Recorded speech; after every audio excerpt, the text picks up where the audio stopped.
오늘 우리에게 주신 하나님의 말씀은 마태복음 6장 9절부터 13절 말씀입니다.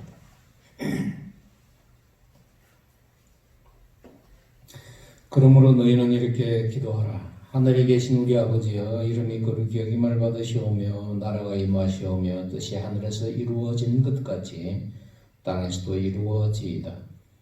오늘 우리에게 일용할 양식을 주시옵고 우리가 우리에게 죄 지은 자를 사하여 준 것 같이 우리 죄를 사하여 주시옵고 우리를 시험에 들게 하지 마시옵고 다만 악에서 구하시옵소서. 나라와 권세와 영광이 아버지께 영원히 있사옵나이다. 아멘. 오늘 우리에게 주신 하나님의 말씀입니다. 잠깐 기도하겠습니다. 감사하신 주님, 오늘도 부족한 종이 주님의 거룩하신 말씀을 들고 섰습니다. 말씀을 전할 부족한 종에게 성령의 두루마기를 입혀주시며 준비한 말씀 온전히 잘 대언할 수 있도록 도와주시고 말씀을 전하는 사람과 듣는 사람이 성령 가운데서 피차의 은혜를 나누는 귀한 시간 되게 도와주시옵소서. 예수님의 이름으로 기도드립니다. 아멘. 기도에 대해 수많은 책이 나와 있고 신앙생활을 일정 기간 하신 분이라면 누구나 기도에 대한 이야기 한두 가지쯤은 알고 있습니다. 기도라는 것은 아주 다양합니다. 시편이 우리가 기도의 책이라고 이야기하는데 시편에 보면 고통 속에서 부러지는 탄식과 눈물, 원망과 한숨, 또 죄의 고백도 나오고요. 하나님에 대한 감사와 찬양, 그리고 환호성 지르는 이런 기도도 나오고, 어떤 때는 개인이 하나님 앞에 드리는 이런 기도도 나오고, 또 어떤 때는 공동체 전체가 이렇게 성전에 올라가면서 부르는 이런 노래 있지 않습니까? 공동체 전체가 부르는 노래도 있고, 어떤 때는 국가적인 축제 때 부르는 또 노래도 있고 그렇습니다. 예. 이게 이 시편을 우리가 보면요, 이 기도라는 것은 때와 장소에 구분 없이 언제 어디서나 할 수 있다는 것을 알 수 있습니다. 특히 유대인들은 기도 전통에 아주 익숙한 사람들이었습니다. 그리고 예수님도 유대인이었기 때문에 이런 기도 전통에 아주 익숙한 분이었습니다. 이 주기도문도 역시 예수님이 기도를 가르쳐 주셨는데 이 주기도문도 역시 그런 유대적인 맥락에서 이해를 할 수 있다고 볼 수 있습니다. 먼저 첫째 이 주기도문 오늘 이제 18번째 마지막 이제 결론 부분입니다. 2월 23일에 주기도문 강해를 시작해가지고 그동안 코로나 때문에 뭐 예배 한두 달 쉬고 그지? 고난절, 부활절 뭐에 빠지고 뭐 이래저래 하면서 18번째인데요. 오늘 이제 이렇게 됐습니다. 이 주기도문 총 18번을 이렇게 강해를 하면서 오늘 마지막 결론 부분이 이겁니다. 이 주기도문은요, 첫째로 말로 드리는 것이 아니라 삶으로 드리는 기도라는 겁니다. 유대인들은 이 기도의 민족입니다. 제가 방금 말씀드린 것처럼 시편도 기도지만은요, 예루살렘이 멸망되기 전에는 아침, 점심, 저녁으로 다윗이 이 솔로몬이 성전을 완공하고 나서 몇백 년 동안 계속 그 성전에서 아침, 점심, 저녁으로 제사가 드려졌습니다. 근데 기원전 567년에 나라가 망합니다. 예루살렘 성전이 완전 폭삭 내려앉아 버려요. 제사도 드릴 수 없죠. 또 뭐 거기에서 무슨 국가적인 행사도 할 수 없지 않습니까? 바벨론 땅에 끌려갔습니다. 끌려가고 나니까 제사도 못 드리고 뭐 아무것도 못 하니까 그러면 뭐 하긴 해야 될 거 아닙니까? 그죠? 그래서 아침, 점심 드리는, 저녁 드리는 제사 대신에 뭘 택했나 그러면 기도를 택한 겁니다. 그 시간에 기도를 하면 제사 드리는 것과 마찬가지다 이렇게 된 겁니다. 지금 이슬람 교인들이 하루에 몇 번씩 그냥 메카 쪽을 향해서 조그마한 그 표현하고 기도하는 거 똑같은 겁니다. 바빌론 땅에 끌려갔는데 참 막막했습니다. 뭐 아무것도 없었어요. 뭐 그러면 그 발 가까이다 그냥 진흙 땅에다 그냥 풀어놔 버렸어요. 그 노예들을, 그 끌고 간 사람들을. 이 당시 이 유대인들의 심정이 시편 137편에 내가 바벨론 강가에서 뭐 수금을 걸어놓고 울어놓으니까 이 노래 있지 않습니까? 노래도 있고 시편도 있고 시편 137편에 이게 나옵니다. 그리고 시편 42편에 보면요, 이게 이 고핫자손인가 하여튼 기도라고 이렇게 나옵니다만은, 고라자손의 기도라고 나옵니다만, 이 보면 하나님이요, 사슴이 시냇물을 찾기에 갈급한 같이 내 영혼의 주를 찾기에 갈급하니이다. 그러면서요, 내 영혼이 하나님 곧 살아계시는 하나님을 갈망하나니 내가 어느 때에 하나님을 배울까라고 이야기를 합니다. 그 뒤에 말이 또 더 중요합니다. 사람들이 시종일관 종일 내게 하는 말이 네 하나님이 어디 있느냐 하니 내 눈물이 주야로 내 음식이 되었습니다. 내가 전에 성일 거룩한 날, 다시 말해서 국가적인 축제라든지 혹은 이렇게 성전에 올라 제사드리던 그 성일을 지키는 무리와 동행하여 기쁨과 감사의 소리를 내며 그들을 하나님 집으로 인도하였는데, 여기 중요합니다. 인도하였는데 이제 그 일을 기억하고 마음이 상한다는 겁니다. 더 이상 제사를 드릴 수가 없다는 거예요. 예. 그러니까 얼마나 더 처절하겠습니까? 그죠? 포로로 끌려간 이스라엘 백성들이 할 수 있었던 최선의 신앙 행위는 기도였습니다. 그래서 아침과 점심과 저녁에 드려지는 기도를 제사를 대신해서 이제 기도를 하게 됐습니다. 자, 기도를 하게 되면 원래 기도라는 게 그렇지 않습니까? 익숙한 사람한테는 좀 한데 처음 하는 사람들한테는 굉장히 좀 그렇지 않습니까? 그죠? 그래서 이런 분들을 위해서 기도문이 작성이 되기 시작했습니다. 기도문이 작성이 되기 시작했고 형식을 갖추기 시작했고 이 형식이 몇십 년, 몇백 년 지나면서 굳어지게 된 겁니다. 우리 주기도문 외우는 식으로 형식이 딱 굳어지면서 누구나 암송할 수 있는 기도로 좀 바뀐 겁니다. 그리고 예수님 당시에는 이미 그 기도 형식이 딱 정형화되어 있었습니다. 그래서 어릴 때부터 유대인이라면 어릴 때부터 누구든지 그 기도를 암송하기 때문에 누구든지 그 기도를 줄줄줄줄 외울 수 있게 이제 됐던 거죠. 문제는요, 이런 기도가 자신의 신앙심을 과시하는 수단으로 변질이 되었다는 것입니다. 이점 예수님께서는 기도 행위가 신앙심을 과시하는 수단으로 변질된 이 바리새인들 두고 너희는 기도할 때 외식하는 자와 같이 하지 말라. 그들은 사람에게 보이려고 회당과 큰 거리 의기에 서서 기도하기를 좋아한다. 예수님이 하신 말씀입니다. 산상수훈에 내가 진실로 너희에게 이르노니 그들은 자기 상을 이미 받았다. 그리고 중언부언하지 마라 그랬습니다. 마태복음 6장 5절 7절 말씀에 그랬습니다. 이 기도를 자기를 과시하는 수단으로 삼은 이 바리새인의 예는 성전에 올라가가지고 기도할 때 다 표시는 세리하고 이 바리새인이 같이 올라갔지 않습니까? 예. 바리새인은 세리야한테 부정탄다고 멀리 떨어져가 있으면서 뭐라고 기도했습니까? 하나님, 나는 다른 사람들 곧 토색, 불이, 간음을 하는 자들과 같지 않고 이 세리와도 같지 않은 딱 찍어가지고 세리가 지금 자기 옆에 기도하고 있지 않습니까? 그런데 이 세리와도 같지 않으면 감사합니다. 나는 일에 2번 금식하고 또 소득의 11조를 드립니다 하고 이렇게 당당하게 기도를 했습니다. 여러분 생각해 보십시오. 비록 자기가 그렇게 살았다 해도요, 바리새인의 기도는요, 기도가 아니라 이거는 정말 고발이고, 그죠? 이웃에 대한 고발이고, 날선 비판에 불과한 겁니다. 말도 이래 하면 안 됩니다. 지금 세리하고 같이 기도하러 올라갔지 않습니까? 그죠? 근데 세리가 옆에서 기도하고 있는 걸 알면서도 이 세리와도 같이 않으면 감사한다 하면 이게 말이 됩니까? 이거는 말로 이웃을 죽이는 겁니다. 기도가 아닙니다.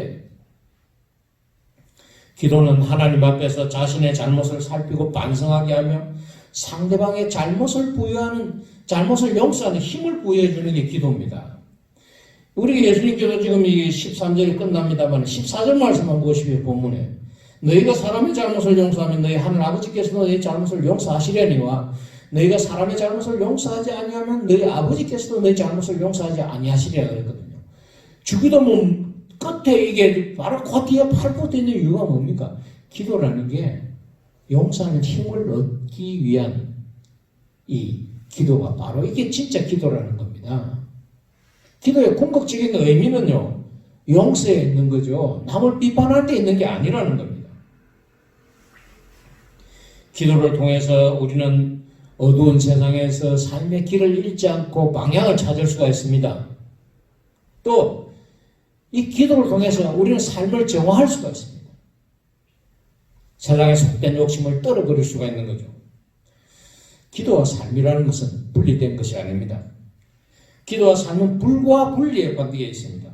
기도라는 것은 삶을 말로 표현하는 것이고 또 삶은 기도를 행동으로 표현하는 것입니다. 그러니까 딱 동전의 양면과도 같다고 생각하시면 됩니다. 바리새인처럼 삶의 실천이 없는 기도는 말장난에 불과하고요. 자기 도취에 불과합니다. 세리를 비난하면서 기도할 때는 기분 좋았겠죠. 어색했겠죠. 그런데 뒤에 예수님이 하신 말씀은 누구 기도를 들었다 그랬어요? 세리 기도 들어주신 겁니다. 기도와 삶이 일치되지 않았기 때문에 예수는 누누이 바리새인들의 위선을 책망을 하셨던 것입니다. 우리가 주님의 기도, 예수님의 기도, 이 주기도를 외웁니다만 이 기도는요, 기도와 삶이 따로가 아니라는 것을 우리들에게 보여줍니다. 다시 말해서 주님은 곧 기도가 삶이고 삶이고 기도라는 것을 이 주님의 기도를 통해서 보여주신 것입니다. 예수를 믿는 사람들은요, 저는 이렇게 기도해야 된다고 생각합니다. 제가 한번 설교 시간에 소개를 했습니다만 이 문제의 오래된 기도라는 그 시 한 편 소개했죠. 여기에 보면 기도가 뭔지 나옵니다. 가만히 눈을 감기만 해도 기도하는 것이다. 왼손으로 오른손을 이렇게 감싸기만 해도 기도하는 것이다. 맞잡은 두 손을 가슴 앞에 모으기만 해도, 또 말없이 누구의 이름을 불러주기만 해도, 노을이 질 때 걸음을 멈추기만 해도, 꽃진 자리에서 지난 봄날을 떠올리기만 해도 기도하는 것이다. 음식을 오래 씹기만 해도, 촛불 한 자루 밝혀놓기만 해도, 솔쑥 지나는 바람 소리에 귀 기울이기만 해도, 가난하기와 눈을 맞추기만 해도, 자동차를 타지 않고 걷기만 해도, 섬과 섬 사이를 두 눈으로 이어주기만 해도, 금음달의 어두운 부분을 바라보기만 해도 우리는 기도하는 것이다. 바다에와 다가는 저문강의 바른지를 상상하기만 해도, 별똥별의 앞쪽을 조금만 더 주시하기만 해도, 나는 결코 혼자가 아니라는 사실을 받아들이기만 해도, 나의 죽음은 언제나 나의 삶과 동행하고 있다는 평범한 진리를 인정하기만 해도 기도하는 것이다. 고개를 들어 하늘을 우러러 숨을 천천히 들이마시기만 해도 기도하는 것이다. 이게 기도입니다. 기도는 뭐 대단한 것이라 생각하지 마시기 바랍니다. 우리의 일상이 기도고 우리의 삶이 곧 기도고 우리의 기도가 곧 삶인 것입니다. 주님의 기도는요, 예수님의 이런 삶이 고스란히 반영된 겁니다. 이 세상에 오시면 얼마나 오해도 많이 받고, 그죠? 환영받는 곳도 있지만은 예수님의 삶을 보면요, 참 동가식 서가숙입니다. 나그네처럼 살았어요. 근데, 참, 그 속타는 마음을 어떻게 달랬겠습니까? 기도하는 걸로 달린 겁니다. 꼭 겉으로 드러내는 기도가 아니라도요. 주님의 기도를 보면요, 주님은 삶 그 자체가 기도였습니다. 주님의 기도는 하나님을 향해 드리는 그의 제사고요, 그의 예배였습니다.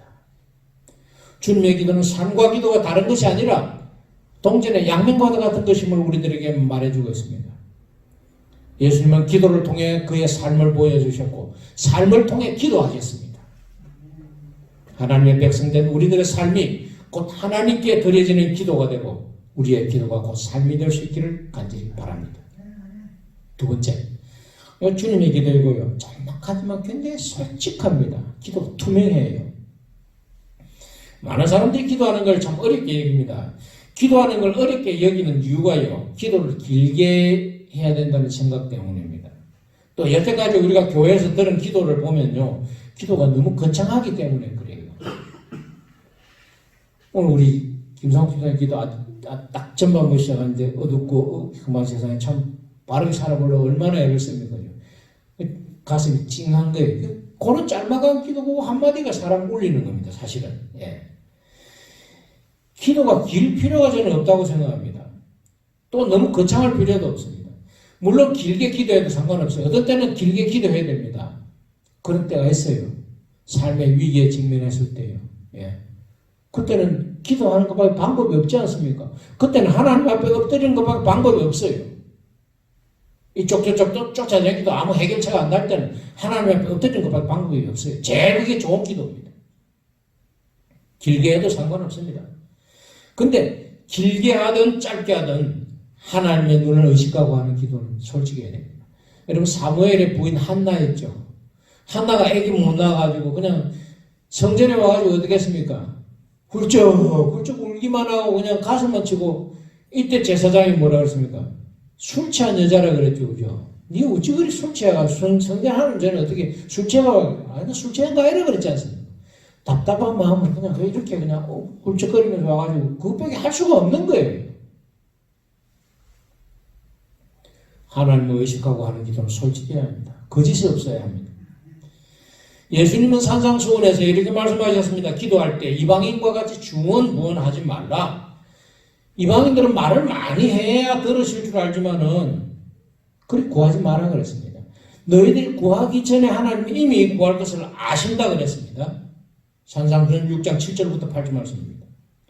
자꾸 되풀이하지 마라 그랬습니다. 수시가 늘어나면 화려해지겠지만은 진실이 없어지는 게 사실 아닙니까? 약 25년 전에 제가 오산교회 와가지고 그때 오산교회는 전도사님한테 한 번씩 목사님들한테 설교 부탁을 제가 했지 않습니까? 주일날 낮 예배 때, 오후 예배 때, 그죠? 지금은 훌륭한 목사가 돼가지고 지금 세종시에서 목회를 잘하고 있습니다. 황혜영 목사한테 설교를 오후 예배 설교를 부탁을 했습니다. 이 양반이 어른들 앞에 설교해보기는 처음이에요. 굉장히 노래도 잘 부르고요. 국방부의 문선대라고 여러분 아시죠? 연예인들 들어가는데 문선대입니다. 전국 돌아다니면서 군부대 위문다고 하는 곡에 이제 출신인데. 사람이라면 굉장히 그렇게 나설지도 않은 사람인데, 오후 예배 설교를 딱 부탁하니까요. 딱 앞에 나가더만 이제 항상 설교하기 전에 하나님의 힘을 구하는 기도를 하죠. 기도하겠습니다. 그러고 나면 딱 하는 기도가 뭐라는 줄 압니까? 하나님, 저는 지금 떨고 있습니다.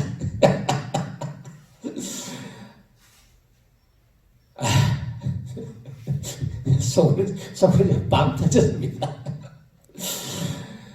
항상 설교하는 목사들은 설교하는 게 별로 안 떨린데 전도사님 굉장히 좀 처음 설교하니까 어른들은 저는 지금 떨고 있습니다.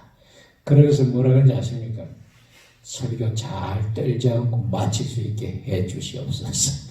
예수님의 이름으로 기도드립니다. 저는 여태까지 참 많은 기도를 들었는데요. 참 솔직한 기도라고 지금도 기억하고 있는 겁니다. 주님의 기도도 이와 같습니다. 하늘에 계신 우리 아버지라고 시작되지 않습니까? 이게 지금 마태복음은 하늘에 계신 우리 아버지인데요. 이 마가복음, 누가복음에 보면요. 기도문이 다르게 나옵니다. 누가복음 11장 2절부터 4절은 아버지야 하고 나옵니다. 아버지 역하는 말은 아빠인데 아빠. 이거는 어린 애가 그냥 아버지 부를 때 아빠 하는 거와 똑같은 겁니다. 하나님을 그냥 어린 애가 아버지 부르듯이 압박하는 겁니다. 얼마나 친근하고 얼마나 솔직합니까? 마태복음 하늘에 계신 우리 아버지여 하늘에 계시는 말이 붙었죠. 이건 아마 후대에 예배용 의식을 위해서 이 말이 들어갔지 않는가 학자들은 그렇게 추정을 합니다. 어쨌든 하나님은 그냥 아버지하고 불렀어요. 참 친근하죠. 저는 기도가 이래야 된다고 생각합니다. 아버지 부를 때 존칭 부르고 높여가지고 극존칭 쓰고요. 높은 사람 대할 때는 물론 이렇게 하겠죠, 그죠? 근데요, 어린애가 아버지 부르죠, 아버지. 이건 내가 하나님 안에, 하나님이 내 안에, 하나님이 나를 알고 내가 하나님을 아는 단계입니다, 이게죠.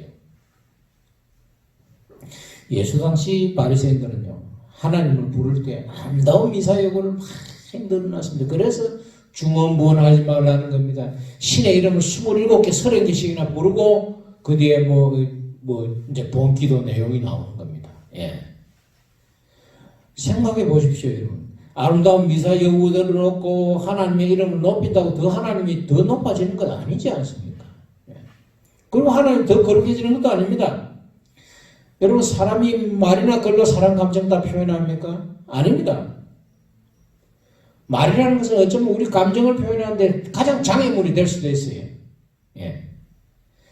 미워 죽겠다 그러죠. 미워 죽겠다. 물론 진짜로 미워 죽겠는 경우도 있어요. 근데 사랑하는 사람을 미워 죽겠다 그럴 때는 사랑해 죽겠다, 사랑스러워 죽겠다는 거예요. 안 그렇습니까? 남편이 마누라한테 어떤 때는 또 쳐다보고 하면 그냥 안아줄 수 있지 않습니까? 그죠? 그러면 안아주는 그게 말 대신 다 하는 겁니다. 기도할 때도 그렇습니다. 하나님은 말에 매이지 않는 분입니다. 예수님께서 십자가 달리셨을 때 나의 아버지 어찌하여 나를 버리셨나이까? 진짜 하나님이 버림을 받아서 그렇습니까? 하나님에 대한 무한한 신뢰를 역설적으로 이렇게 표현한 겁니다. 복음서에는요, 말에 매이지 않는 기도가 많이 나옵니다. 12년 동안 혈루병을 앓는 여자가요, 예수님의 옷자락만 만져도 병이 낫겠다고 생각했지 않습니까? 그죠? 그리고 사람들 모르게 옷자락 만지죠. 그게 기도 아닙니까? 그게 기도. 말 한마디 안 했는데 그게 기도예요. 성경에 잘 여러분 해당되는 그 본문을 잘 한번 읽어보시기 바랍니다. 얼마나 간절한 마음으로 예수님 옷자락에 손을 댔겠습니까? 그것도 부정한 혈루병을 앓았기 때문에 다른 사람 보면 부정하다고 그러지 않습니까? 그죠? 정한 사람 옷자락을 만졌으니까 자기로서 굉장히 엄청나게 큰 모험을 한 거예요. 손 내밀어 옷자락 잡은 게. 사람들 못 보고 살짝 이리 잡았겠죠. 예? 그게 기도라는 겁니다. 여리고성에 시각장애인 있지 않습니까? 예수님 지나갈 때 어떻게 합니까? 나를 불쌍히 여겨주십시오. 사람들이 좀 조용히 해라. 시끄럽다. 또 나를 불쌍히 여겨주십시오. 그게 기도입니다, 여러분. 귀신 들려가지고 딸이 그냥 괴로움 받고, 이때 가난한 여자가 예수님한테 나아가 뭐라 그럽니까? 예수님, 나를 불쌍히, 우리가 성경을 읽을 때는 그냥 나를 불쌍히 예사를 했지만요, 얼마나 간절했겠어요. 그 딸의 처지를 쳐다보고. 안 그렇습니까? 예. 그 예수님이 주인의 상에 떨어진 나중에 그 여자가 주인의 상에, 개들도 주인의 상에서 떨어지는 부스러기 안 먹습니까? 한번 좀 봐달라는 겁니다. 예. 나를 불쌍히 여겨주십시오라고 가난한 여자가 외친, 이게 바로 이 기도입니다, 이게. 우리가 하나님을 경외하는 것도 중요하지만 지나치게 이 경외하게 되면요, 주눅이 들게 되고요, 나중에는 바리새인들처럼 위선적인 기도를 하게 됩니다. 기도하는 사람과 하나님과의 관계는 사랑과 신뢰가 기본입니다. 이런 관계가 될 때 기도는 솔직해지고 투명해집니다. 저희 아버님 저희 집에 계실 때요, 제가 외출할 때 아버지 저 갔다 오겠습니다 그러거든요. 그럼 아버지 그냥 갔다 온다 하거든요. 갔다 오고 나서 뭐라 그러면 아버지 다녀왔습니다 그러거든요. 저 아버지 돌아가시거나 교회 들어와서 제처럼 뭐 같이 그렇게 좀 기도를 합시다만, 돌아와서 뭐라 그러면, 앉아, 아버지 저 돌아와 문턱 열면서 뭐라 그러면, 아버지 저 왔습니다. 앉아 잠깐 기도하고, 그리고 교회에서 사무 보고 나중에 저녁 때 나갈 때 문 열고 뭐라 그럽니까? 아버지 저 갑니다. 잘 좀 지켜주세요. 여러분, 저는 그 아버지 저 왔습니다, 저 갑니다 갈 때예요, 진짜 하나님 너무 친밀하게 느껴집니다. 마치 저희 아버지와 같은 생각이 듭니다. 꾸밈없이 솔직해질 때 기도는 투명해지고 기도하는 사람의 진심이 나타나게 됩니다. 기도할 때 말을 함부로 막 내뱉어서는 또 안 되겠죠. 근데 너무 지나치게 부담 가질 필요는 없습니다. 하나님을 진정으로 아버지로 받아들이는 사람은 진중하게 이야기를 하되 꾸밈없이 형편을 있는 그대로 아뢰는 겁니다. 내가 더 꾸민다고 하나님이 나를 더 잘 봐주시겠습니까? 아닙니다. 너무 우리 자신보다도 우리를 더 잘 아시고 있습니다. 꾸밀 필요가 하나도 없는 거죠. 우리가 기도하기 전에 하나님 우리 형편을 잘 알고 또 우리 처지를 잘 압니다. 짧게, 솔직하게 투명하게 기도하는 우리 교우들이 될 수 있기를 바랍니다. 마지막으로요. 이 주님의 기도는 하나님 나라와 하나님의 뜻이 이루어지는 일에 초점을 맞추고 있습니다. 마태복음 평생 연구한 킹스베리라는 학자가 있습니다. 이 마태복음을 평생 동안 몇십 년, 한 20, 30년 연구를 했는데 이 사람이 마태복음을 연구하고 이런 결론을 내었어요. 마태복음은 설교 5개가 있다. 왜? 예수님을 제2의 모세로 생각합니다. 예. 제2의 모세로 생각하고 모세가 5권 책 썼지 않습니까? 그래서 마태복음에도 5개의 설교가 있다 그래요. 5장부터 7장까지 산상수훈, 10장의 제자 파송 설교, 13장과 25장의 천국 비유 설교, 예. 그리고 또 이 위선적인 종교인에 대한 책망이 23장에 나오죠. 화해설진적으로 해서 그죠.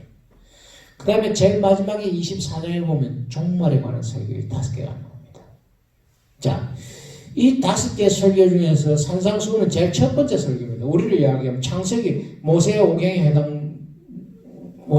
해당된다고 볼 때 마태복음이 첫 번째 설교니까 여기 창세기에 해당되는 겁니다. 자, 이 산상수훈 마태복음 5장부터 7장 중에서도 이 주기도문은요, 딱 가운데 위치해 있습니다. 뭐냐 그러면 주기도문도 역시 5 부분으로 나누어 볼 수 있다 그래요. 팔복, 그 다음에 반어적인 가르침이라는데 나는 너희에게 이르노니 옛 사람이 이리 말했지만 나는 너희에게 이르노니 하는 말 있지 않습니까? 이런 반어적인 가르침. 그 다음에 종교 행위에 대한 금식과 구제와 기도에 대한 이런 가르침이 6장 전체에 나오고요. 그 다음에 말씀을 듣고 행하는 사람과 행하지 않는 사람 이렇게 제일 마지막에 그 말씀을 듣고 행하는 사람은 5개의 집 지은 사람이고 끝나고 그 7장에 제일 마지막 부분 나오거든요. 그러니까 이게 이 산상설교 전체를 딱 놓고 보면 이렇게 5 부분으로 해당이 되는데 5 부분 중에서도 3번째 부분이 이 주님의 기도가 들어있다는 겁니다. 그 3번째 부분 중에서도 딱 중간에 있다는 겁니다. 이게 지금. 그러니까 이게 산상수훈 중에서도 제일 핵심 부분에 해당된다는 겁니다. 그렇게 마태복음을 기록하신 분이 그렇게 책을 쓸 때도 원래 이 작가가 지필을 이렇게 대충 아웃라인을 잡거든요. 그렇게 이게 위치를 잡았다는 겁니다. 그러니까 어떻게 보면요, 이 산상수훈은요, 이 주님의 기도를 갖다가 늘려놓은 것이라고 할 수 있고, 주님의 기도는 산상수훈을 압축해 놓은 것이라고 할 수가 있는 겁니다. 문제는 이 산상수훈이 하나님 나라에서 살아가는 사람들의 새로운 삶의 법칙 아닙니까? 그죠? 문제는 세상 사람들의 법칙하고 이 산상수훈이 좀 많이 다르더라는 겁니다. 산상수훈에 보면 처음 시작할 때 심령이 가난한 자, 애통한 자, 온유한 자, 의에 줄이고 목마른 자, 긍휼히 여기는 자, 마음이 청결한 자, 화평한 자, 의를 위하여 박해를 받는 자는 뭐가 있다고 그랬습니까? 복이 있다고 그랬죠. 근데 세상에서는 이렇게 살면 굶어 죽습니다.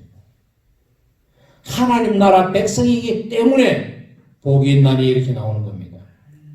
세상의 원칙과는 질적으로 다른 이런 삶을 통해서 하나님의 뜻이 이 땅에 임하게 할 수 있는 겁니다. 예수는 옛사람과 자기가 가르친 새사람을 대조해서 말씀하시지 않습니까? 마태복음 5장 21절부터 48절 말씀이에요. 그리고 나는 율법이나 선지자를 폐하러 온 것이 아니라 온전케 하러 오셨다고 말씀하셨습니다. 이게 바로 하나님의 나라가 임하게 하옵시며 우리 보십시오. 6장 9절에서 하늘에 계신 우리 아버지요. 아버지의 이름이 거룩히 영광을 받고 하나님 나라가 임하시며 뜻이 하늘에서 이루어진 것 같이 땅에서도 이루어지게 하는 방법이 뭡니까? 바로 앞에서 말씀드린 이렇게 사는 삶입니다. 복수하는 것도 마찬가지입니다. 옛사람은 이에는 이, 눈에는 눈이라 그랬지 않습니까? 원수 갚는 게 아주 당연하게 여겨졌던 세상인데 원수를 용서하라는 말은 그 당시에 생각지도 못할 말입니다. 자기 식구 중에 누가 다른 사람한테 그렇게 해를 입었다. 그러면 다른 사람한테 가서 그렇게 갚아주는 것이 명예를 회복하는 것이라고 생각했던 사회였습니다. 그런데 원수를 사랑하라 그랬죠. 그렇지 않습니까? 그 예수님께서 산상수훈에서 뭐라고 말씀하셨습니까? 사랑하는 사람만 사랑하고 형제에게 무난한 일은 하나님 나라 이방인이라도 할 수 있다 그러지 않았습니까? 예. 나는 너희에게 이르노니 너희 원수를 사랑하며 너희를 박해하는 자를 위하여 기도하라. 예. 너희들의 삶은 옛 사랑과는 근본적으로 달라야 된다는 겁니다. 그래서 여기 보니까 우리가 우리에게 죄 지은 자를 사하여 준 것 같이 우리 죄를 죽이는 건 그대로 아닙니까 이게? 그리고 마태복음 6장 14절부터 15절 말씀에도 원수를 용서하는 용서에 대한 말씀이 나오지 않습니까? 일용할 양식을 하는 말씀도 맞습니다. 오늘 우리에게 일용할 양식을 주옵시고 11절 말씀에 이렇게 이야기했죠. 자, 예수님께서 산상수훈에서 뭐라고 말씀하셨습니까? 하나님과 만물을 동시에 섬길 수 없다 그러지 않습니까? 너희는 뭘 먹을까, 뭘 마실까, 뭘 입을까 염려하지 말라고 말씀하셨습니다. 이걸 염려하는 건 다 이방인들이 염려한다 그랬죠. 그런즉 너희는 먼저 그의 나라와 그의 의를 구하라. 그리하면 이 모든 것을 너희에게 더하시리라. 하나님은 너희에게 필요한 줄 안다 그랬습니다. 그럼에도 불구하고 하나님의 나라와 하나님의 의를 먼저 구하라. 그러므로 내일 일을 위하여 염려하지 말라. 내일 일은 내일 염려할 것이 한날 괴로우면 그날에 족하니라. 하루하루 충실하게 살아내라는 요구를 하신 거죠. 이게 바로 오늘 우리에게 일용할 양식을 주옵시고 하는 말씀하고 뭐가 다릅니까? 그걸 조금 변형시켜 놓은 것입니다. 하나님의 말씀을 듣고 행하지 않는 사람은 거짓 선지자죠. 예. 기적도 행하고 거룩하게 무슨 일도 하지만 이런 사람들이야말로 불법을 행하는 자들이고 거짓 선지자들입니다. 마태복음 10장 15절부터 27절 말씀에 이 말씀이 나옵니다. 주님이 이런 사람 도무지 모른다고 말씀하십니다. 당시 바리새인들에게 문제가 됐던 것은 외적인 행동이 아니라 내적인 동기였습니다. 그렇지 않습니까? 하나님을 모시고 사는 사람도 외적인 행동도 중요하지만 내적인 동기도 더 중요합니다. 죽이고 싶을 정도로 미워하지만 겉으로는 사랑을 가장할 수 있지 않습니까? 어제 친구가 아주 작은 일로 원수가 되기도 합니다. 요즘 흔히 볼 수 있지 않습니까? 어제 동지고 사도 이익에 따라서 여야로 갈리고 변호사 판사들도 일단 변호사가 되어가지고 개업을 하게 되면 어떡합니까? 어제 서로 미워하고 싸우고 해도 일단 같은 사건 맡으면 서로 그냥 도와가면 변론하지 않습니까? 이게 인간 사는 세상입니다. 외적인 행동은 얼마든지 가장할 수 있습니다. 그러나 마음의 동기는 절대 가장할 수 없습니다. 예수님께서는 산상수훈에서 외적인 행동을 하게 하는 내적인 동기까지도 청결해야 한다고 말씀을 하신 것입니다. 예수님 당시 세상은 곧 힘이 정이었던 세상이었습니다. 로마 제국이 그랬고 제국을 등에업고 팔레스타인 땅을 다스렸던 헤롯 왕가가 그랬습니다. 또 제사장 계급을 이루고 있었던 사두개인들이 그랬고요. 이 사람들은 그냥 가만히 앉아있어도 돈이 들어오는 겁니다. 전 세계 각지에 흩어져 있던 유대인들이 1년에 반세겔씩 성전세 내지 않습니까? 가만히 앉아있어도 돈 들어오는 겁니다. 이거 지금. 그 당시에 지중해 전역에서요. 돈이 제일 많았던 데가 예루살렘 성전이었어요. 현금이 제일 많았던 데였어요. 그러니까 항상 약탈의 대상이 되는 겁니다. 예수님께서는요. 힘이 정의가 아니라 기도를 통해서 보여주신 걸 보면요. 그의 생의 사랑이 곧 힘이고 정의라는 것을 보여주신 것입니다. 사랑으로 폭력적인 힘을 어떻게 극복할 수 있는가 지금 주기도문을 통해서 보여주신 것입니다. 하나님의 나라가 이 땅에 오게 하고 하나님의 뜻이 이루어져서 하나님께 영광이 돌려지기를 주님께서는 주님의 기도를 통해서 보여주신 것입니다. 이게 참 저는 이 주기도문을 보면서요. 우리 주기도문은요. 하나님의 백성들이 어둠이 지배하는 이 세상에서 빛으로 살아가는 법을 이야기하고 있다고 저는 생각을 합니다. 하나님의 백성들은요. 이 세상 사람들과 좀 달라야 되지 않습니까? 세상 속에 살더라도 하나님 백성다운 생각을 해야 되고 하나님 백성다운 행동을 해야 하는 겁니다. 물론 기준에 못 미칠 수도 얼마든지 있습니다. 그러나 그 생각이나 행동에 대한 꿈까지도 버려서는 안 된다는 것입니다. 우리가 때로 살아가면 실수도 합니다. 그러나 하나님 보시는 건 내적인 동기가 더 우선이라는 겁니다. 지금 이 주기도문 우리가 사실 이런 걸 보고 있는 거죠. 주기도문은요, 산상수훈의 요약입니다. 그리고 산상수훈은 주기도문을 확장해 놓은 것입니다. 우리의 기도와 우리의 삶이 일치되어서 이 땅에서 하나님의 나라와 권세와 영광을 높이면서 살아갈 수 있기를 간절히 바랍니다. 말씀을 정리하겠습니다. 오늘로 이제 주기도문 강해가 18번에 걸쳐서 끝납니다. 제가 참 주기도문 강해하면서 저도 힘이 들었습니다. 다만 악에서 구하옵소서 이 설교를 하는데요. 이 책을 한 10권 가까이 이렇게 한 3,500쪽 내지 4,000쪽을 읽으면서 2번 설교를 해서 제가 기염을 토했습니다. 저도 힘들죠. 근데요, 그게 또한 보람이었습니다. 이 기도에 주님의 기도를 가만히 보면요, 주님의 생애를 요약하고 있습니다. 예수님은 삶과 기도가 일치된 분이었고요. 말이 곧 기도고 기도와 삶이 예수님의 말이 곧 기도였고 예수님의 행동이 곧 기도였습니다. 그게 이게 참 이 기도와 삶이 일치되는 게 이게 쉽지가 않죠, 그죠? 근데 예수님이 살던 시대는 이 기도와 삶이 일치되게 사는 게 쉽지가 않았지 않습니까? 바리새인, 사두개인, 또 뭐 열심당도 있었고 에셀파도 있었고 헤롯 정권도 있었고요. 그 험한 틈바구니 속에서 이 기도로 삶을 표시하셨고 또 삶을 기도로서 살아내신 분입니다. 이런 시대 상황 속에서 예수님은 기도를 통해서 오늘 주님의 기도를 통해서 그분의 삶과 꿈과 희망을 우리들에게 보여주셨습니다.